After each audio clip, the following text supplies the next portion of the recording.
उछाले, वो हमारा इज्जत उछाले, उससे कुछ हासिल होने वाला नहीं है। पब्लिक को सब पता है, इसलिए मैं एज ए पवन सिंह मैं चुप रहता हूँ। कुछ बोलना उचित नहीं समझता। काहे का बोलना, ये जो सिलसिला चलता कि हई होई तो प्रूफ करब, हऊ होई तो हई कर दे, ये तो अलगे हम सुनते नहीं। प्रूफे करके हमारे का केहू कहली। बिल्कुल कलाकार है आदमी। आज क्या फैसला हुआ? एगो सीढ़ी जौन बात कंफ्यूजन में बा क्या पवन सिंह, ठीक, ये भी सही नहीं जानते हैं, ठीक है।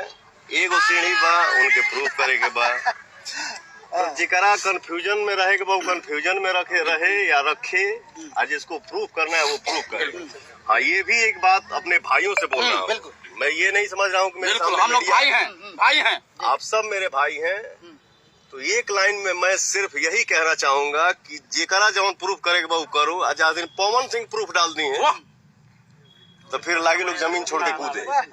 ठीक है, आज क्या फैसला हुआ?